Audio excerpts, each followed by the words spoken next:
Welcome to the Legal Insurrection Podcast. I'm Kemberlee Kaye, and I'm here with the Legal Insurrection Foundation president and founder, William Jacobson.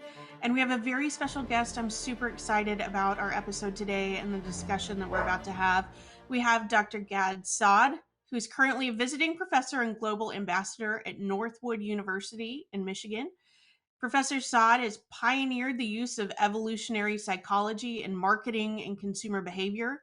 His works include The Consuming Instinct, The Evolutionary Basis of Consumption, Evolutionary Psychology and the Business Sciences, along with more than 75 scientific papers, many at the intersection of evolutionary psychology and a broad range of disciplines.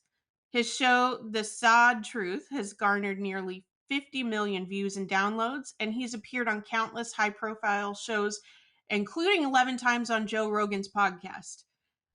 Elon Musk is an avid supporter of his work, and Dr. Saad often writes and speaks about idea pathogens that are destroying logic, science, reason, and common sense. His fourth book, The Parasitic Mind, was released in 2020. It has since become an international bestseller, and his fifth book, The Saad Truth About Happiness, was released in 2023.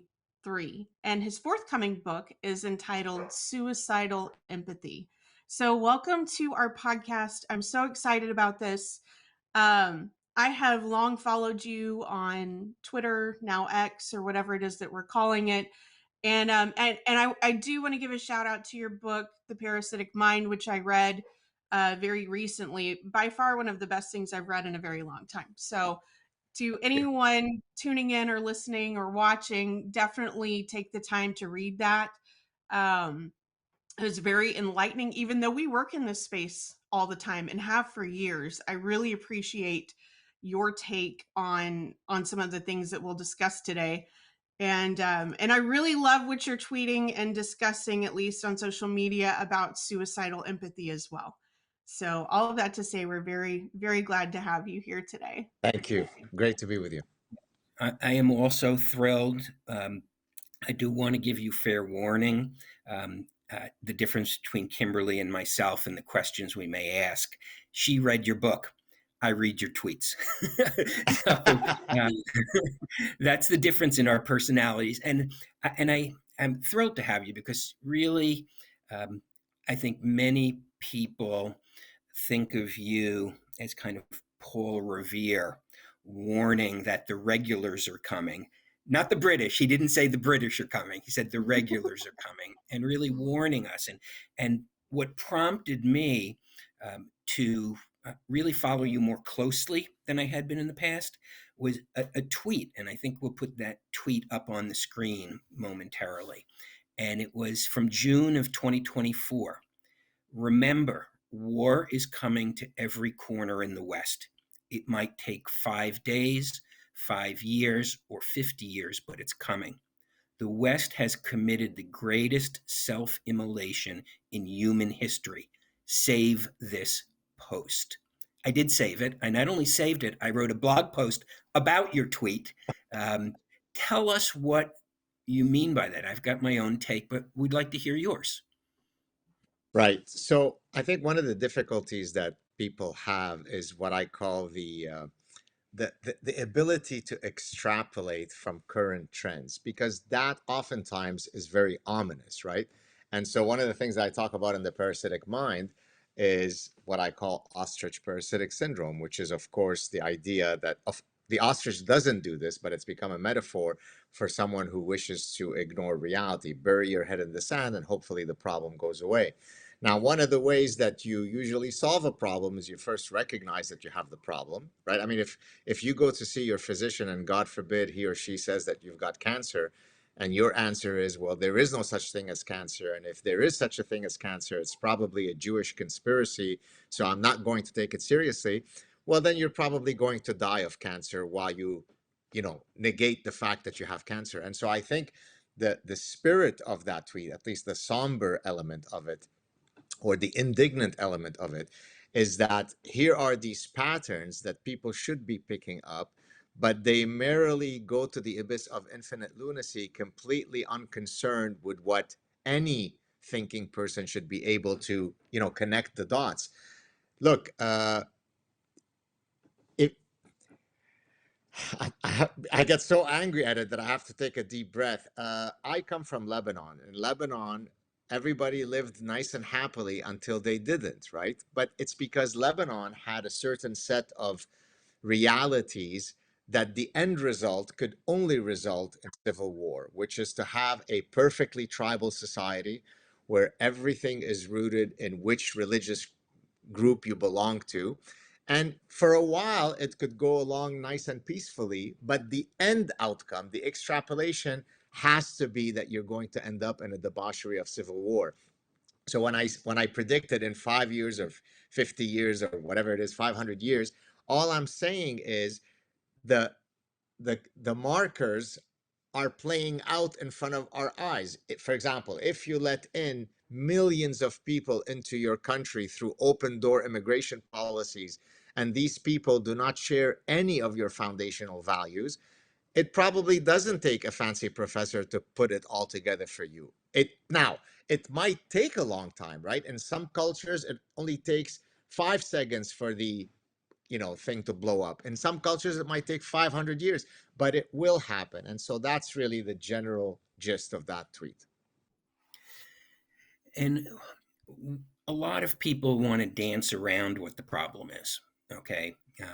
And I know on Twitter, because that's mostly how I know you, there is a lot about the fact, the Islamization of Western Europe, particularly, and whether that is, compatible with those societies. And people don't want to talk about that. Okay. People are afraid of getting called names. But when I read what you're writing, it kind of reminds me of Reagan's, rendezvous with destiny speech. We have a rendezvous with destiny. We preserve for our children this, the last best hope of man on earth, or we'll sentence them to take the last step into 1,000 years of darkness. And that's what I think of when I read a lot of what you tweet, that we are at a point, and you see it in Paris, you see it in London, you see it in other places. And you frequently tweet about a 1,400-year history that people don't want to address. So perhaps you could explain to the people who will be watching and listening to this, what is our rendezvous with destiny as it's materializing now, in your view? So in chapter 7 of the Parasitic Mind, I have the chapter is titled How to Seek Truth. And at first it's going to seem as though I'm not answering your question, but trust me, believe in the process, I will tie it all together. So nomological networks of cumulative evidence is an epistemological tool that I use when I'm trying to convince my most aggressive interlocutors of a particular position. So for example, if I want to convince you that toy preferences are not socially constructed, that there is a biological based element to that, how would I go about doing that? Well, I can get you data from around the world, from across time periods, from across species, from across methodologies, all of which triangulate to the fact that there is a universal sex specificity to toy preferences. Now, I'm going to take that methodology and apply it to, is Islam a peaceful religion? And hence, do we have 1,400 years of history that either supports that it's peaceful or not? Well, in building such a nomological network of cumulative evidence, there's all sorts of data that I can get for you. So for example, I could do a content analysis of the canonical content of the religion to see how often does it call for brotherly love versus kill, kill, kill. There is an answer to that. We could know what it is, right? We don't have to listen to George Bush and Barack Obama telling us that Islam is peaceful. We could look at historically, how have religious minorities fared once Islam comes in? We could look at data that explore which countries have apostasy death penalties. We could look at data that say in which countries do women have the least amount of freedom. We could look at countries where we see where are gays most likely to be put to death, and on and on and on. So I don't have to engage in emotional incontinence or hysteria in order to prove my point. I simply build you a nomological network. And then hopefully, if you're an intellectually honest person, you will let the evidence sway you one way or the other. So when it comes to meeting our destiny, as per Ronald Reagan's quote, there's really almost nothing as clear, short of the existence of gravity, that where Islam goes, personal freedoms are eroded. Now, that doesn't say anything, and I hate to preface this because it really actually offends me. But I'm going to preface it for the imbeciles who might be listening. That says nothing about individual Muslims, right? I am friends with more Muslims than most people will ever meet in their lives. We're talking about Islam as a codified ideology in the same way that we know what communism is or what libertarianism is. Does Islam consist of a set of ideas that are consistent with Western values? If the answer to that is yes, then we should let in more Islam into the West. If the answer to that is no, then maybe we need to revisit our open door, immigration policy. Nothing could be clearer than that. Yeah. I'll turn this over to Kimberly in a second, but how do you weigh that reality, that historical and present day reality? And I've always said, I have never written a word about Islam as a religion. I don't know enough about it. I would just be taking somebody's talking points. But to understand what's going in the world, you don't need to be a religious scholar. You simply need to read the news. Okay. And you need to see what happens throughout the world, whether it's Christians being beheaded in Nigeria, the genocide against Christians in the Middle East, obviously the attempted genocide against Jews. I think we're afraid to tell the truth, and I think a lot of what's going on is essentially a war on truth. But how do you weigh that reality against the United States Constitution, which guarantees to each person freedom of speech, freedom of association, freedom of religion? And that's one of the dilemmas that I personally feel trapped, because I don't want to ignore those constitutional freedoms. They are what sets us apart from the rest of the world, but we can't ignore the reality. How do you frame it when people say, well, you can't limit immigration of a group, freedom of religion? What's your take? Not necessarily as a constitutional scholar, not as a legal matter, but as a practical matter. Right. But it's funny that you asked me this, because recently I had appeared on Will Kane's podcast where he exactly raised this point, and I'm going back on his show later today, his television show, and we're going to be addressing exactly that. So I'm glad that you said that I don't need to weigh in on the weeds of the legal game, because you're the lawyer, not me. But I can certainly weigh in using reason and logic and common sense. We can't be so impotent as to simply say, since we've got this thing called freedom of religion, therefore the word religion exists, therefore voila, there's nothing we can ever do. So let me give you a few examples. Fido the house cat is a feline.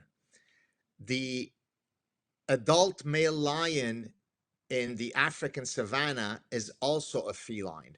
They're both called feline, yet I'm probably not going to be as likely to cuddle up with both of them. If I said that because they're both felines, let me get out of the Africa Jeep, the safari Jeep, and cuddle up with the male lion, that's probably going to be a categorization error that I made that's going to lead to me becoming someone's dinner, right?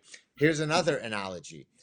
The MMA is a sport and badminton is a sport. They're both called sports, yet they don't have equal capacity to lead to brain injuries, but they're both sports, right? So we, in the Constitution, we have these things called amendments, because it's a living thing. It evolves, it changes. So the fact that you have this thing called freedom of religion doesn't mean that forevermore we are bound to those words, as it leads us to the abyss of infinite lunacy. We're also adaptable creatures that can adjust in light of incoming evidence. Jainism is a perfectly peaceful religion. It is so peaceful that when Jains walk on the sidewalk, they walk with a broom to make sure that they don't step on any ants. So, an extremist Jain is an extremely peaceful person. A fundamental Muslim is not so much. So, it certainly can't be that the West's existence rests on its impotence of, but there is freedom of religion. So, there's really nothing we can do about it. No, And I I've think got you a make lot a great. Oh, go, Kimberly. go ahead. No, No, turn I it was over to gonna, you. okay. I was going to say, I think you make a great point about the distinction between individuals who might engage in Islam and then the universe of it itself. So I grew up in Indonesia, which is the largest Muslim country by population. And like you, had many, many, many Muslim friends with zero issue. But then the flip side of that was that we also had friends who, if they converted to Christianity, could never see their parents again or they would be killed. So you're dealing with very different pieces and very different facets of this universe of Islam. Um, One of the things I would like to hear from you, and I think our listeners and viewers would be very interested to hear too, and I know you explained this, at least the Cliff's Notes version of it in your book, The Parasitic Mind, but kind of how you ended up where you are. I know you have a very harrowing but very fascinating story about how you ended up exiting Lebanon, but even just from a career perspective, how you ended up working in the space that you're working now and speaking so boldly about the things that you speak about now. Thank you for that question. So I basically tell the following story about my life. I have faced two great wars in my life. The first great war was the Lebanese Civil War, a literal war, a war of butchery by which all other wars of butchery are judged against. And hence, that's why when the tweet that Bill mentioned earlier, where I said, it'll be on every street corner in 550 or 500 years, it's because that's exactly what it was in Beirut, right? You lived in peace until every street corner, house to house, people were butchering each other once, the lid, fell off, so to speak. That Lebanese civil war, our unique reality stemmed from the fact that we were part of the last remaining group of Jews, not Druze, not Druze, but Jews, Jews. They sound almost phonetically the same. So we were part of a very small community of Jewish people, Lebanese people, Arabic speaking people, right? We're fully Arabic in our culture. We just happen to be Jews. It became impossible to be Jewish in Lebanon. And so, at immediate threat of execution, we were able to leave Lebanon. And if you want later, I can certainly share some of the stories of Jew hatred that I experienced even before the Civil War started. So that was the first great war that I faced, which was a very traumatic, childhood to grow up under. As you might imagine, my parents were kidnapped by Fatah. They were tortured. Some really bad things happened to us. So it's really, if you want to talk about real victimology, I don't have to manufacture a victimology story. I'm at the apex of victimology, but I have overcome that, right? And I stand here before you, not as a victim, but as someone who, despite that tragic start to my life, have hopefully done something positive with my life. The second great war, which speaks to the rest of your question, was the war on reason, on logic, on science, on reality that I experienced being now a professor for 31 years. Now, where I first saw that war on reason was in my scientific work, where I was trying to Darwinize the business school. By Darwinize the business school, what I mean is to incorporate evolutionary psychology and evolutionary biology in the study of human behavior in general and economic and consumer behavior in particular. To me, it seemed self-evident that, of course, human beings are biological beings. Who wouldn't know that? Well, I'm here to tell you that most of my social scientist colleagues till today don't agree with me and think that it is a really dangerous thing to argue that human beings are driven by evolutionary forces. Evolution applies to every species on Earth except one, called Homo sapiens. And if evolution does apply to Homo sapiens, it stops at the neck. It doesn't go higher. So it might explain why evolution might explain why you have opposable thumbs. But surely, Dr. Saad, you're not one of those Jewish Nazi doctors who believes that we apply evolution to study the human mind. We transcend our biology. We're cultural animals, according to social scientists. And so that was my first exposure to sort of the what the F moment. How could these people actually believe that we transcend our biology? I mean, you think my hormones don't affect my behavior when I make decisions? You think my hunger state doesn't affect my behavior, in terms of which decisions I will make if I'm hungry or not?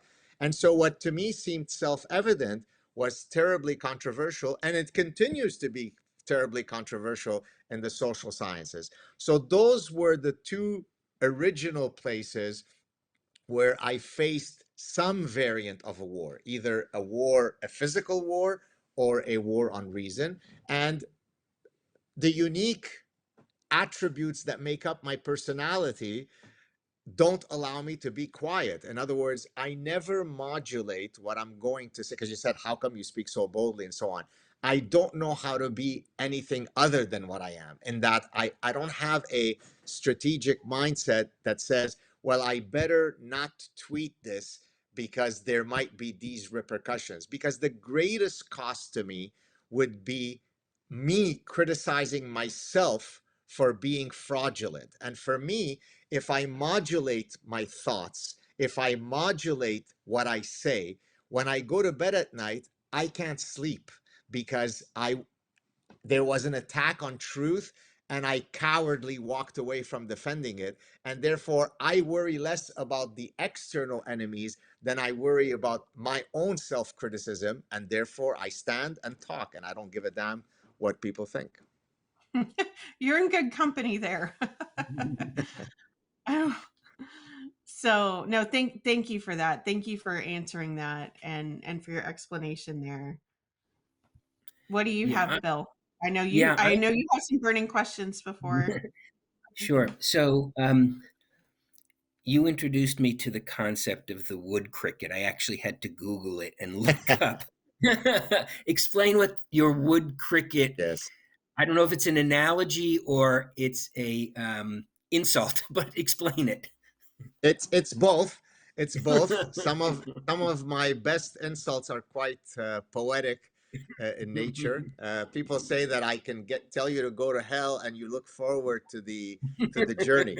Uh, so look, in a sense, I mean, I will use the wood cricket as the example, but in a sense, your question is, why is the book called The Parasitic Mind?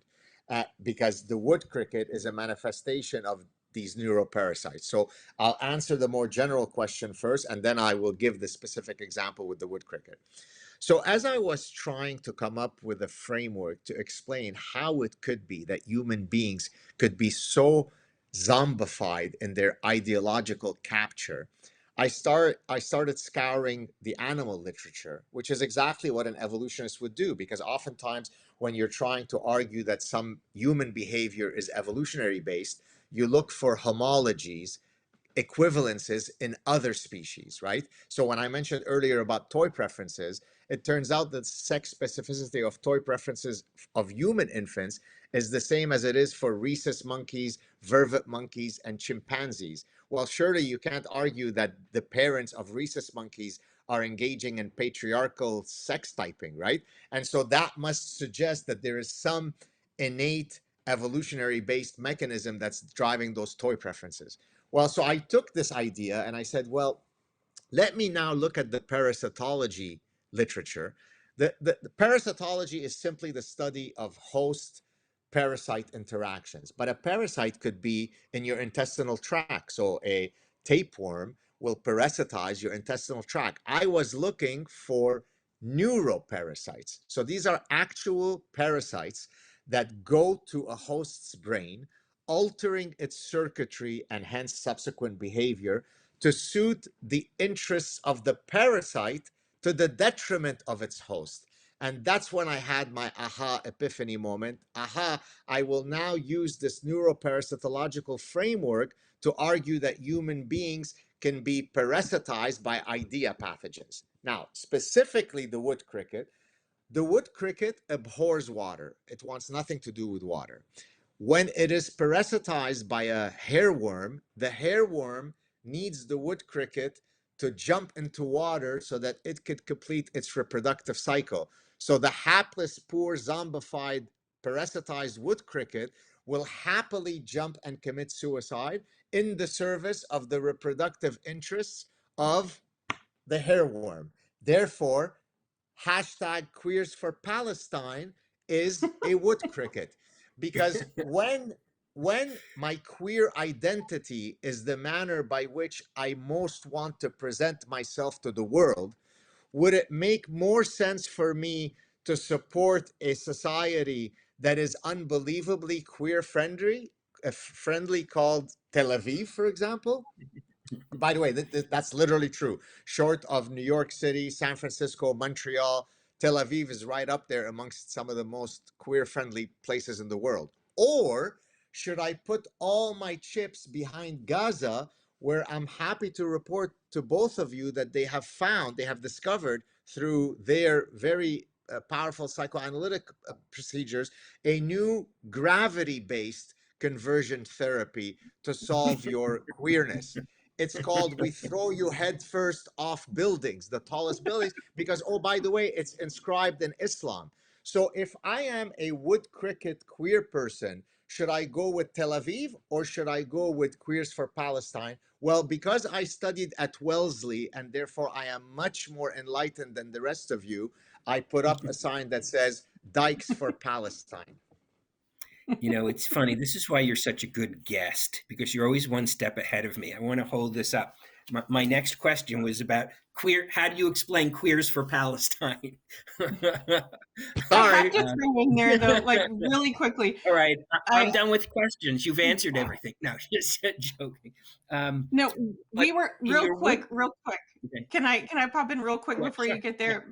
To the wood cricket specifically, I don't even know how we got here. My kids have questions about things we watch on YouTube. You know, there's videos of anything and everything, some good, some bad. We were looking up something about spiders. It served up something about this wood cricket parasite thing. We literally watched this like 3 days ago. It is terrible. It is just like the whole, it's disgusting. So, I mean, this analogy speaks, you know, to something very, very awful in every way. And sorry, forgive me for interrupting you. Yeah. It's very powerful because it literally is. If you remember, I mean, I'm old enough, and I think Bill is old enough to remember the movie Invasion of the Body Snatchers. Yes. Yes. Right. Well, this is The original invasion. one. Right. It's invasion of the mind snatchers, right? Because Yes. that's what makes it so apt. Because how else can you explain such behavior, right? I mean, how else can you explain such an orgiastic desire to self-immolate, to go back to my earlier tweet that Bill so kindly put up? I mean, it has to be a form of parasitic zombification. There's nothing else that could explain it. Okay. Yes. But you've identified the wood cricket. It's mostly Western society. But what is the parasite? Right. Great question. So in the parasitic mind, I discuss a whole bunch of these ideological parasites. I mean, I could discuss as many as you want, but I'll start with the granddaddy of all parasitic ideas, and that's postmodernism. Because postmodernism, I call it intellectual terrorism, right? Because up is down, slavery is freedom, war is peace, men are women, left is right. And why is that? Because it purports, it meaning postmodernism, that there are no objective truths, other than, of course, the one objective truth that there are no objective truths. And it is that parasitic idea that then offers the affordance for the other parasitic ideas to flourish, right? So, for example, I have another parasitic idea called social constructivism, Social constructivism is the idea that we are all born tabula rasa without any innate biological imperatives, and it is subsequently only socialization that makes Bubba bench press more than Linda. It can't be, because there is actually an innate physiological, anatomical, morphological, hormonal difference between this thing called male or female. Plus, we don't know what this thing called male or female is, as your most recent addition to the Supreme Court explained to us, because she didn't have the epistemological assuredness to tell us what is a woman, because she's not a biologist, but she's going to sit on cases involving these real creatures called women, which, by the way, until 15 seconds ago, the 117 billion people that had existed on Earth, that's a real estimate. There have been about 117 billion Homo sapiens. They all seem to have been able to completely navigate through the conundrum of what is male or female. But now we no longer know that. And that's why we celebrate when the British courts explained to us just yesterday that no, there is a definition for women. But your ancestors and mine didn't need the British courts. That's what parasitic thinking is. Yeah, I mean, I did notice, I think it was even this morning, you responding to somebody. I'm not going to say his name because I've never heard of him and there's no reason to give him airtime, but he made the statement, I don't think people quite understand the danger of linking Yes, woman and man legally back to biological sex. It is truly some dark shit. it is. It's very dark.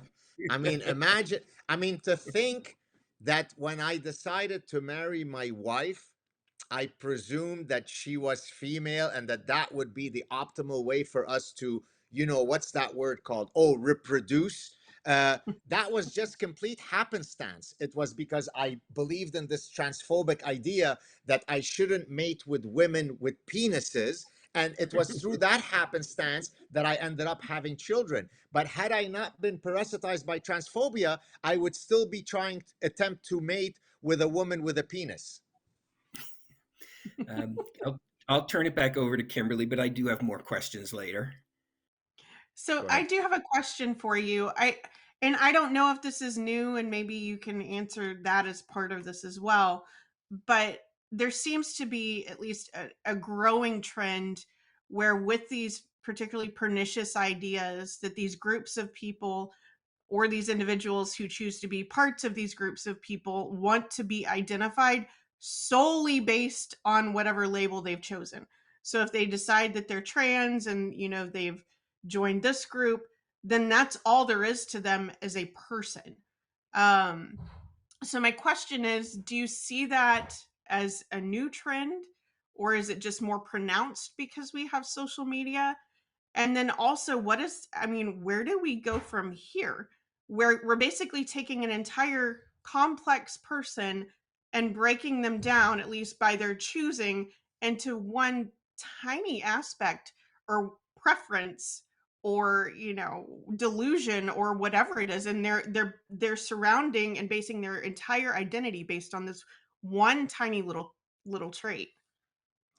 Look, the fact that human beings like to engage in identity formation in defining their personhood is something that exists since time immemorial. But to your point, I think that what made the West great is that it promoted the idea of individual identity, individual dignity over belongingness to a collective tribe, right? So people now often hear me talk about, I'm Lebanese Jewish, I'm Lebanese Jewish. But really, that's to your point, a very, very, it is only relevant now because of the zeitgeist that we're in. But you could have gone back to my previous public engagements 15 or 20 years ago, and I would have never mentioned that I'm Jewish or not. It's because the ones who want to kill me care about my Judaism that I now have to mention being Jewish.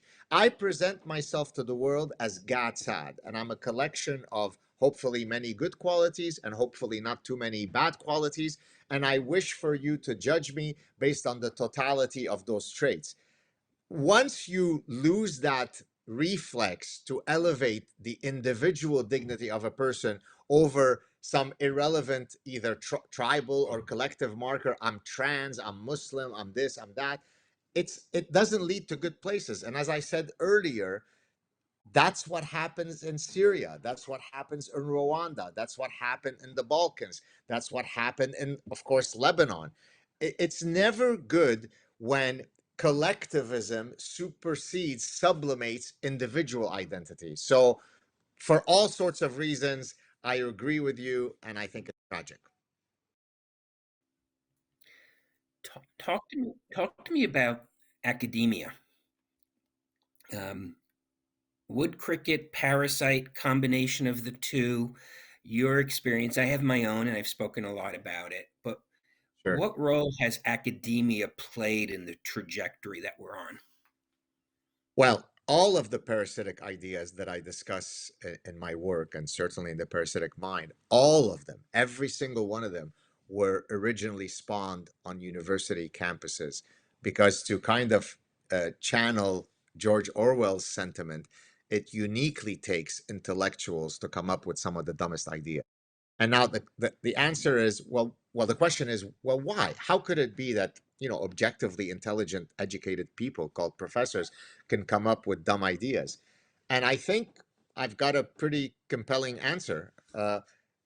It's because oftentimes the ones who are the originators of those parasitic ideas are fully decoupled from the autocorrective mechanisms of reality, right? I mean, that's why many of those ideas originally flourish in some esoteric humanities department.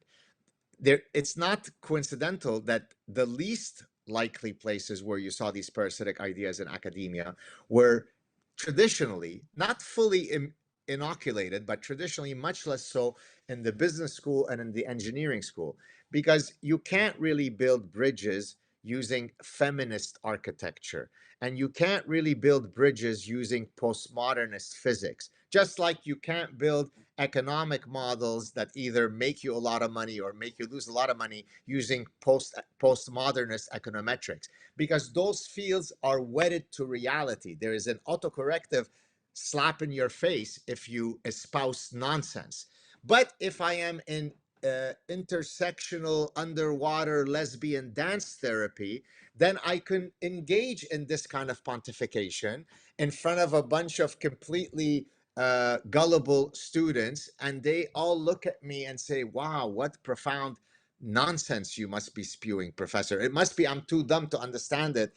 That's how the postmodernists, by the way, got through with all of their nonsense. Jacques Lacan, Jacques Derrida, Michel Foucault, who are three of the big French postmodernist bullshitters, I think that that's exactly how they got away with all that they got away with, which is they get up in front of an audience, they literally spew a concatenation of gibberish nonsense, and now the audience member has to decide, am I not understanding what they're saying because they're full of doo-doo, or is it because I'm too dumb? And most people end up saying, oh, it must be I'm too dumb, because surely a professor couldn't be espousing nonsense. And so all of the bad ideas that I discuss, Bill, stem from academia, regrettably. Every last one.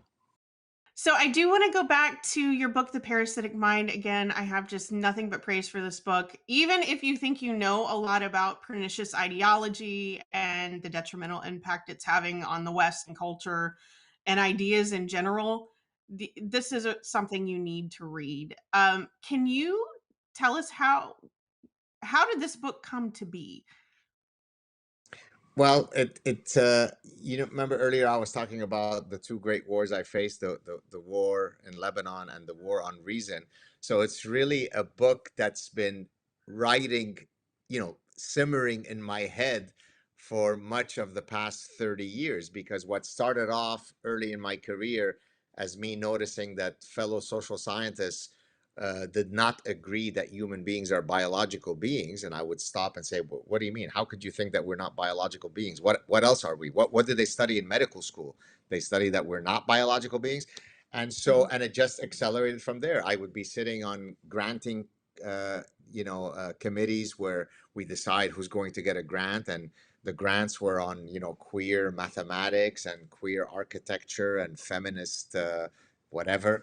And so it's difficult to not be exposed to this nonsense if you are in academia, because as I mentioned earlier, all of this nonsense started in academia. Now, I should mention it. This is not to imply that everybody in academia is insane. Absolutely not. But it doesn't take many people to ruin it for everybody else, right? So I remind people that how many people did it take to bring down the Twin Towers? It was only 19 people. It wasn't 19 million people, right? And so by the same token, it doesn't take too many unhinged ideologues to completely muddle the waters of reason in an academic setting. And so that's what I decided, that okay, I need to document all this. I need to explain where all of these bad ideas come from. And then towards the end of the book, I hopefully offer an effective mind vaccine against this lunacy.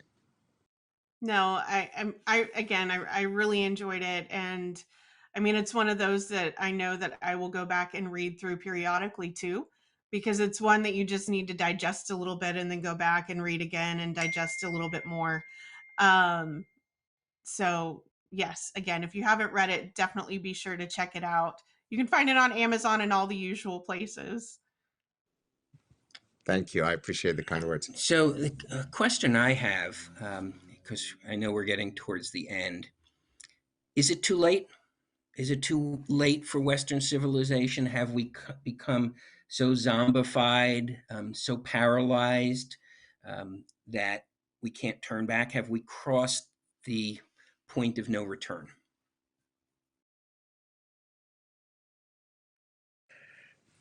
Part of me wants to always have an optimistic outlook, and part of me is wedded to reality. And not to imply that if I'm optimistic, I'm ignoring reality. So let me answer it in two ways. I think that, remember the original tweet you put up, in 500 years, you're going to have war. So there will be an autocorrection. That autocorrection, regrettably, will come in the form of violence. One of the things that I've been trying to warn people is that people will wake up. The question is, depending on when they wake up, will determine whether it will largely be a peaceful autocorrection or a violent one. So to answer your question very broadly, I think that it could potentially not be too late, but it's certainly, in my view, too late for peaceful autocorrection. In other words, the problem will now continue to fester and worsen. And when people truly wake up, when the average person truly gets their head out of the proverbial sand, there'll be no other way to react other than through violence. Now, some of the idea pathogens can be resolved without any violence, right? So, for example, we already see that the zeitgeist is no longer very open to people putting gender pronouns in their bios, right? Even the very committed wokesters are quietly removing he, him, and she, they, whatever it is, right? So that's one way by which we get rid of some of the nonsense without any shots being fired. But when it comes, for example, to open door immigration policies where millions of people have come to the West from societies that couldn't be more antithetical to the West, how are you going to coexist? I mean, unless those people reject their religious and cultural heritage in order to assimilate to the West, there is no other outcome other than eventual violence. But that's why when I put that tweet up that you mentioned at the start of our show, I couldn't give you an exact timeline, because that will determine on when people will wake up. So will people wake up? Yes, that's the optimistic part, but they will wake up. It will be violence. That's the pessimistic part. Okay, so I have quoted you, I have quoted Reagan. Now I'm going to quote Lenin from his Okay. famous pamphlet "Что делать?" I did speak Russian fluently at one point in my life, not anymore. What is to be done? You mean, so what is it that we can do to try Yes. to create a... So here is part of why the tweet that you mentioned and a series of other tweets that I've put up that constitute part of my, what I call my somber tweets. The reason why I call them somber is because usually people ascribe to me, being very jovial. And even when I'm talking about very serious topics, right, I'm funny and humorous. People call me the happy warrior. But I've started putting up more and more somber tweets because my feeling is that the West doesn't have the stomach to implement the types of autocorrections that could solve the problem. So that's why I hesitated between optimism and pessimism. There is a pathway by which you solve the problem, but I simply don't think the West has the ability to do it. So let's take, for example, Canada. Canada right now is about to face a federal election, and we've just come out of 9 years of Justin Trudeau.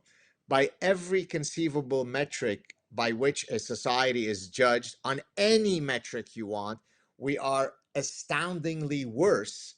And yet many Canadians are saying, when I tell them, so who are you voting for in the next election? Oh, liberals, because I'm a liberal person, Professor Saad. So how could it be that you've just gotten 9 years of data that suggests that you might want to revise your political behavior, and yet you're fully anchored in being non-malleable in your political behavior? So I think that's, so I can offer you a solution of what to do next. Well, here's what you do next.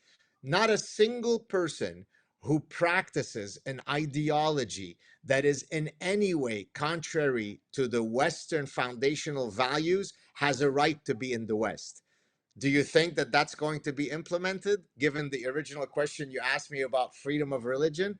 I fear not. And so in the abstract, there are many things that we can do. Pragmatically, I fear that we won't, and therefore prepare for what I call collective seppuku. Seppuku is a ritual suicide that the Japanese practice. Well, we're going to commit collective seppuku under the name of suicidal empathy, which is the topic of the current book that I'm working on. Or we're going to become Beirut, and Or we're going to become Beirut. Somebody's going to win and somebody's going to lose, and maybe that's where we're heading. Well, I thank you so much for taking the time. I've learned a lot. Every time I read anything you've written, I've watched a lot of your videos.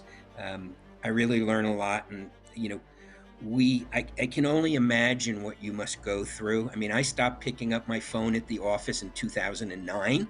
Okay, so I understand it, and that's not an exaggeration. That's actually true. And we thank you for being so bold, for telling people the truth, for being willing to try to alert people to what is coming based in part on your personal experience.